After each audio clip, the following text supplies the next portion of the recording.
Hello viewers, welcome to my YouTube channel. तो आपको पता है कि हम रियल एनालिसिस पढ़ रहे हैं और प्रीवियस लेक्चर में हमने डिस्कस किया था about the behaviour of upper and lower sums under refinement. और मैंने लास्ट में मैंने आपको थ्योरम करवाई थी और लास्ट में कंक्लूड किया था कि under refinement the lower sums do not decrease and the upper sums do not increase. तो इसके बाद एक और थ्योरम है, P1, P2 belongs to closed PAB। इसका मतलब अगर P1 पार्टीशन है क्लोज इंटरवल A, B का और P2 also belongs to the family of partitions of closed interval A, B, then prove that LP1 of F is less or equal to UP2 of F and LP2 of F is less or equal to UP1 of F। तो इसका मतलब आपको ये prove करना है, no lower sum can exceed any upper sum. तो lower सम कभी भी अपर सम को एक्सीड नहीं करता है, चाहे पार्टीशन कोई भी हो। अगर आप यहां पर लोअर सम कैलकुलेट करोगे और यहां पर अपर सम कैलकुलेट करोगे तो इसका लोअर सम इसकी अपर सम को कभी एक्सीड नहीं करेगा। तो no lower sum can exceed any upper sum और एनी पार्टीशन। तो इसका प्रूफ आप खुद करोगे। I will leave it as an exercise for you. You will do the proof of this theorem on your own. तो ये आपके लिए एक होम असाइनमेंट है, ये आप खुद करोगे। अब चलिए आज हम एक और टॉपिक पढ़ेंगे, lower and upper and lower Riemann integral. तो चलिए हम लोअर रीमान इंटीग्रल और अपर रीमान इंटीग्रल को डिफाइन करेंगे, ठीक है। और फिर हम बोलेंगे कि एक फंक्शन कब रीमान इंटीग्रेबल होती है। तो let's come to the definition first. Let F from closed interval A, B to R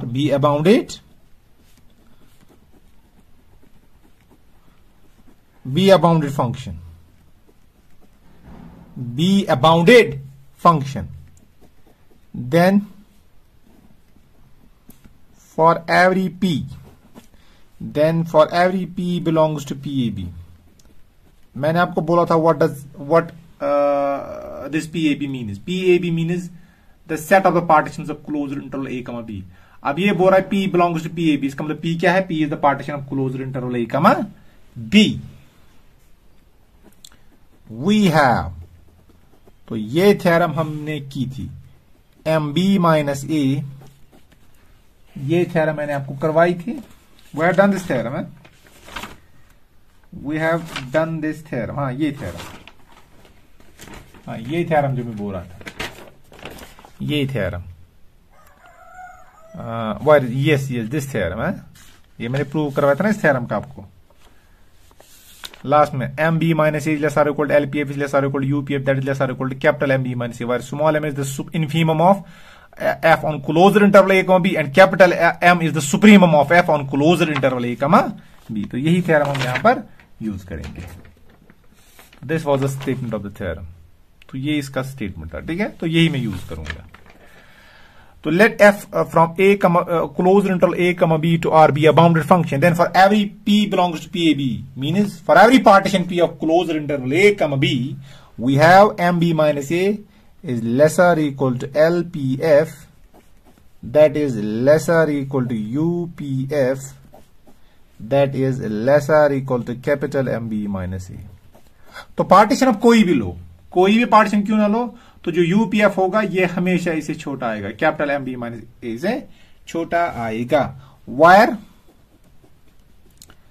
small M हमें पता है क्या है और कैपिटल एम भी पता है। Where small M and capital M और द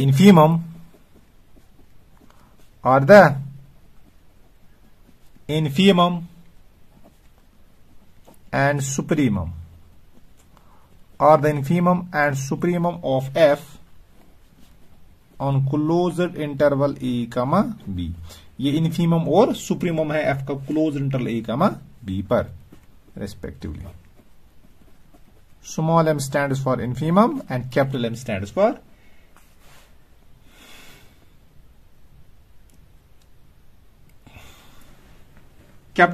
फॉर द सुप्रीमम। तो क्या मैं बेटा ये लिख सकता हूं द सेट, तो अगर मैं P को वेरी करवाऊं तो क्या LPF कभी इसको एक्सीड करेगा? देखो यहां पर P कोई भी आर्बिट्री पार्टीशन है, अगर आप पार्टीशन को चेंज करोगे, if you let this P to vary over closed interval A, B, it can never go down MB minus A or it can neither exceed capital MB minus A. तो इससे तो ये हमेशा बड़ा ही आएगा और इससे तो हमेशा ही छोटा ही आएगा. तो अगर आप देखोगे द सेट, तो दिस इज LPF. तो मैं लोअर समझ का सेट बना सकता हूं बाय दिस P वेरीज और क्लोज इंटरले B. तो क्या आपको लग रहा है जो ये सेट होगा ना, क्योंकि जब आप देखो P वेरीज और PAB, तो for P is equal to P1 आपको मिलेगा एक lower sum that is LP1F. P को लीजिए P2 तो एक और लोअर सम मिलेगा, P को लीजिए P3 तो एक और लोअर सम मिलेगा. तो accordingly you will have a set of lower sum और ये आपको इनफाइनाइट लोअर सम मिलेगा. ये आपको इनफाइनाइट सेट मिलेगा क्योंकि जो आपके पास पार्टीशंस है, पार्टीशंस ऑफ इनफाइनाइटली मेनी बना सकते हो. तो जो आपके पास ये इनफाइनाइट सेट है, this is an infinite set. आपको क्या लग रहा है this LPF it is always less और equal to MB minus a. इसका मतलब जो ये सेट होगा it is bounded above, it is bounded above by MB minus a. तो the set of lower sums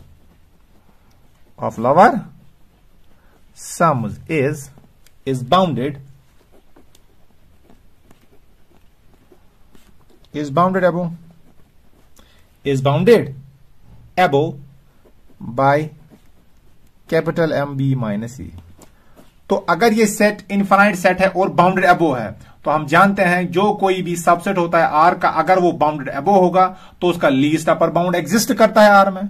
ये मैंने आपको जब हमने पहला यूनिट इसका डिस्कस किया था वहां पे मैंने आपको बोला था every non empty subset of R which is bounded above has a supremum in R. ठीक है. तो द सेट LPF और lower sums is bounded above by MB minus a. इसका मतलब इसका अपर बाउंड क्या है MB minus a. And therefore has the least upper bound. Therefore has the least upper bound. अब जब ये बाउंड अबो है इसका मतलब इसका लीस्ट अपर बाउंड तो होगा R में. ठीक है.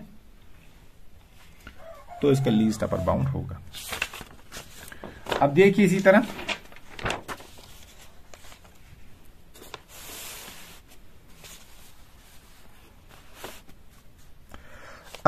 देखिए द सेट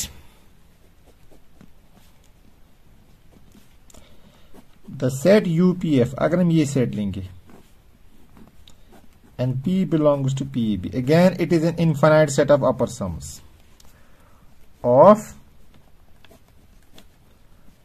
सम्स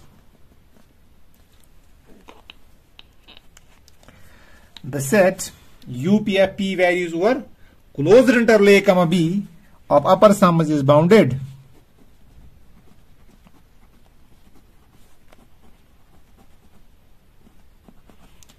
below. क्योंकि आप अपर सम को UPF कैलकुलेट करो और any partition, it will be always greater और equal to MB minus a. इसका मतलब it is bounded below by small MB minus a. Is bounded below by small MB minus a. और हम जानते हैं every non empty subset of R which is bounded below has a greatest lower bound in R. तो इसका भी greatest lower bound exist करेगा. And therefore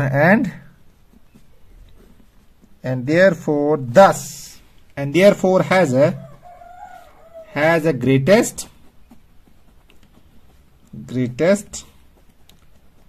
lower bound. I hope यहां तक आपको समझ आया होगा डेफिनेशन. अब हम डिफाइन करेंगे कि जो आपका ये अपर रीमान इंटीग्रल क्या होता है और लोअर रीमान इंटीग्रल क्या होता है. तो अगर हम अपर समझ का जो सुप्रीम हमारे पास होता है ना, अपर समझ का इन्फीमम ग्रेटेस्ट लोअर बाउंड, तो उसको हम बोलते हैं अपर रीमान इंटीग्रल.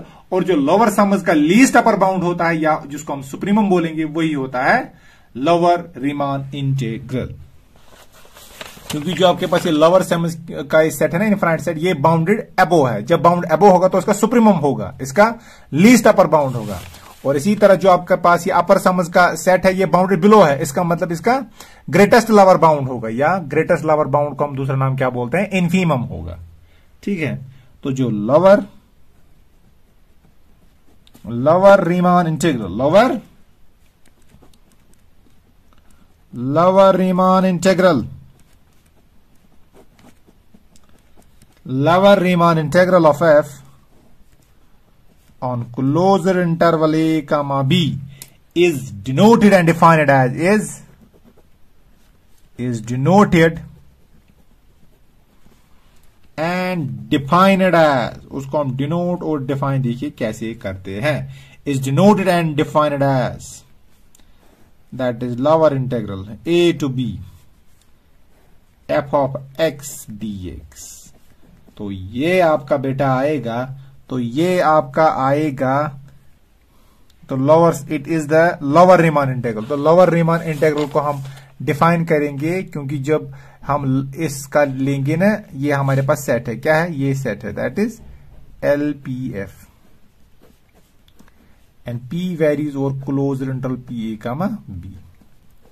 और मैंने बोला था this set is bound above, तो इसका लीस्ट अपर बाउंड होगा। लीस्ट अपर बाउंड का दूसरा नाम क्या है, सुप्रीमम। इसी सुप्रीमम को हम बोलते हैं लोअर रीमान इंटीग्रल। क्या बोलते हैं, लोअर रीमान इंटीग्रल। और इसी तरह हम अपर इंटीग्रल भी डिफाइन करेंगे, अपर Riemann integral, upper Riemann integral. तो lower Riemann integral is the supremum of the set of the lower sums, and upper Riemann integral of f on closed interval a comma b is denoted and defined as, is denoted and defined as, उसको हम ऐसे note करेंगे, that is a to b, this is f of x dx। And मैंने बोला था जो आपके पास ये सेट है अपर सम्स का, ये आपके पास बाउंडेड बिलो है, तो इसका ग्रेटेस्ट लोअर बाउंड होगा। ग्रेटेस्ट लोअर बाउंड होने का मतलब इसका इनफीमम होगा। तो इसी को हम बोलेंगे upper Riemann integral UPF, where B belongs to closed interval a comma b। तो अपर इंटीग्रल आपके पास ये होता है और लोअर इंटीग्रल आपके पास ये होता है। अगर आपके पास ऐसी एक बाउंडेड फंक्शन है जिसके लिए अपर इंटीग्रल और लोअर इंटीग्रल बराबर आ जाए, क्या आ जाए, तो लोअर इंटीग्रल और अपर इंटीग्रल आपका बराबर आ जाए, तो ऐसी फंक्शन को हम बोलते हैं रीमान इंटीग्रेबल फंक्शन। क्या बोलते हैं, रीमान इंटीग्रेबल फंक्शन। तो चलिए अब हम एक और डेफिनेशन डिस्कस करेंगे। तो what is a Riemann integral, R integral बोलो या रीमान इंटीग्रल, ठीक है, R stands for Riemann, R integral. तो आर इंटीग्रल कब एग्जिस्ट करता है, जब अपर सम और lower sum, lower integral upper integral आपका बराबर होता है। A bounded function, a bounded function f is said to be Riemann integrable, is said to be Riemann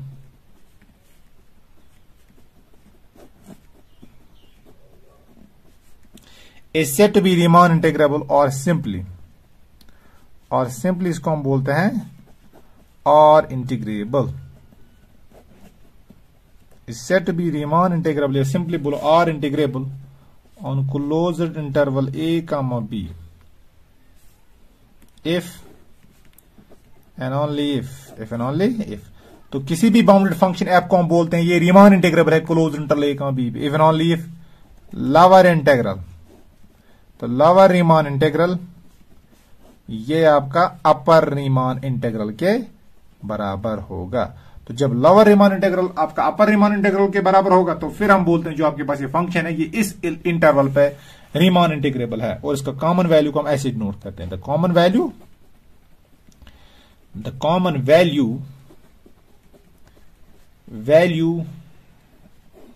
of these integrals, the common value of these integrals, the common value of these integrals is called, तो उसी को हम बोलते हैं is called the Riemann integral। क्या बोलते हैं, तो जो अपर रीमान इंटीग्रल और लोअर रीमान इंटीग्रल जब बराबर होंगे तो उनका जो कॉमन वैल्यू होगा अपर लो या लोअर, उसी को हम बोलते हैं क्या, Riemann integrable, provided these two are equal.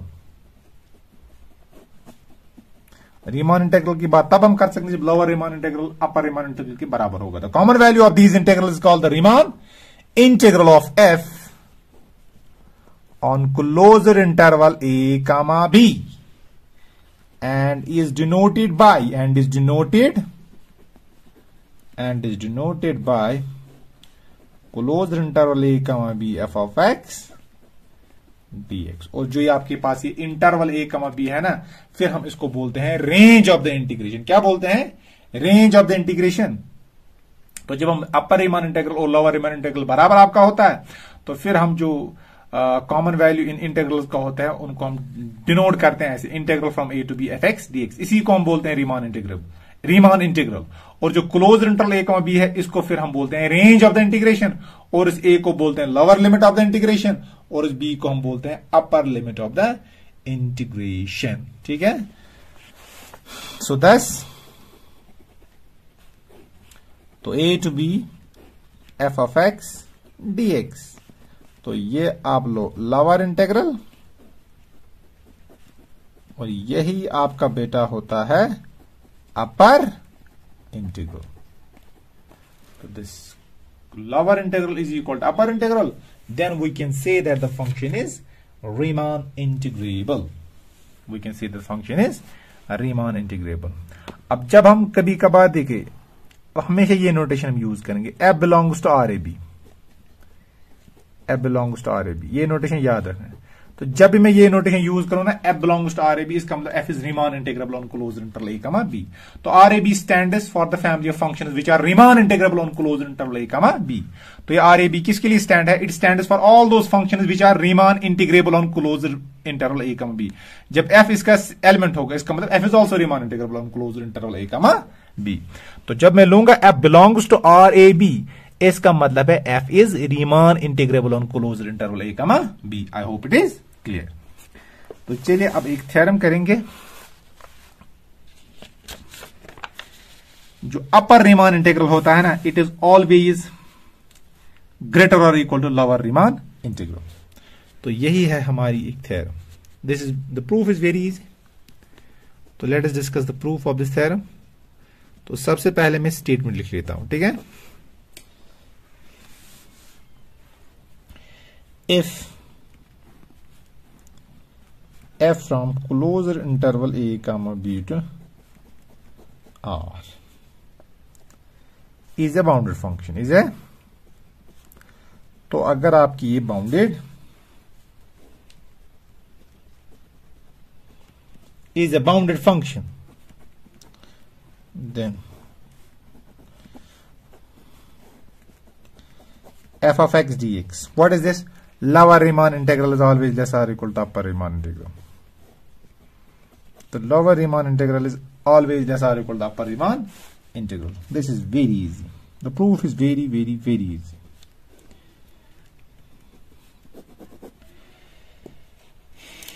The proof is very easy.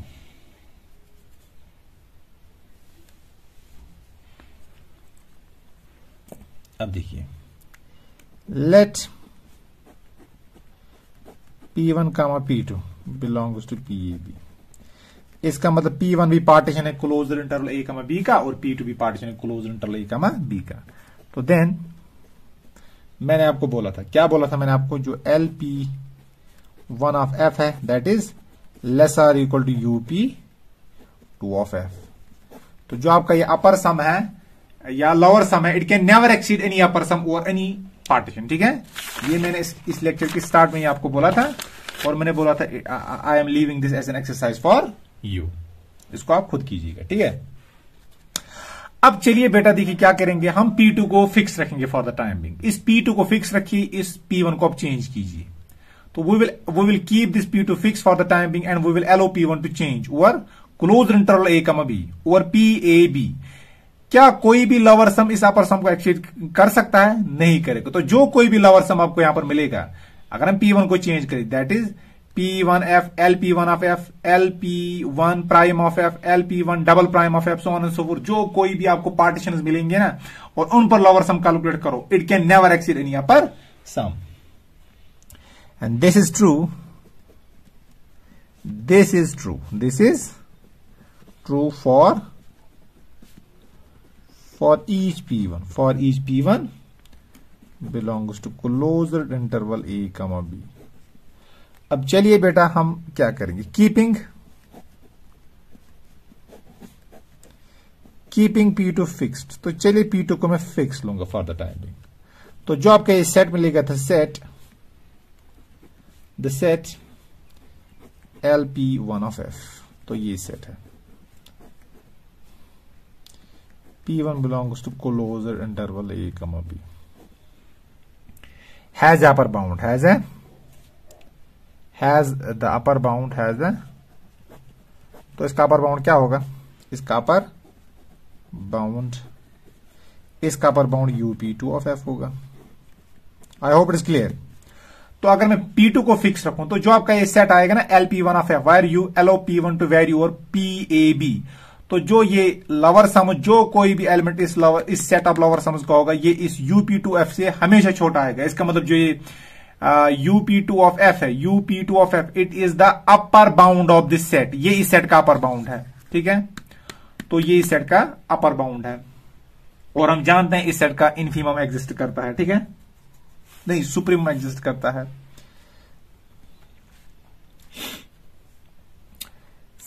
Since supremum, हम जानते हैं, क्या जानते हैं? Supremum is less or equal to any upper bound, ठीक है। आपको पता है व्हाट इज सुप्रीमम? सुप्रीमम एक अपर बाउंड ही होता है, लेकिन ये अपर बाउंड में सबसे छोटा अपर बाउंड होता है। तो मैं बोल सकता हूं जो सुप्रीमम होगा ये लेस आर इक्वल टू होगा एनी अपर बाउंड। इसका मतलब जो इस सेट का सुप्रीमम होगा वो इससे छोटा होगा, क्योंकि इस सेट का अपर बाउंड है, ठीक है। तो मैं बोल सकता हूं supremum of this set LP1 of F, supremum of this set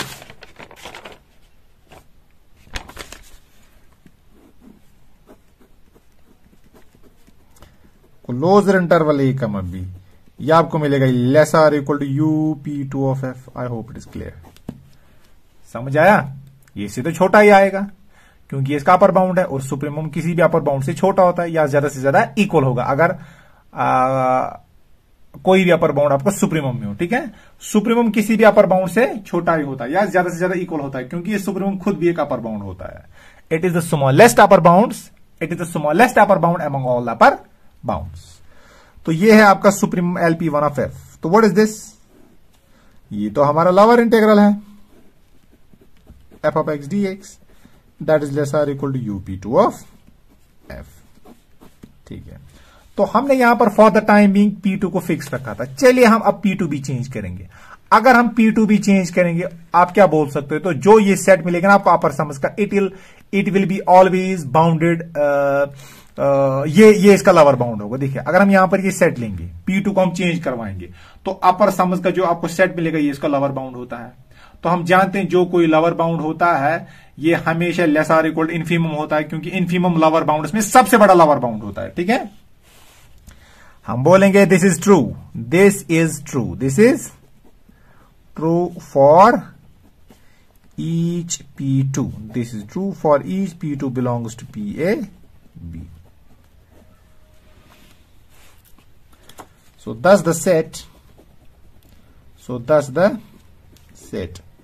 तो अगर हम एक सेट लेंगे कैसे? UP2 of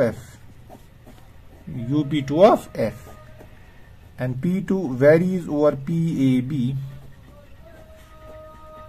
has a lower bound।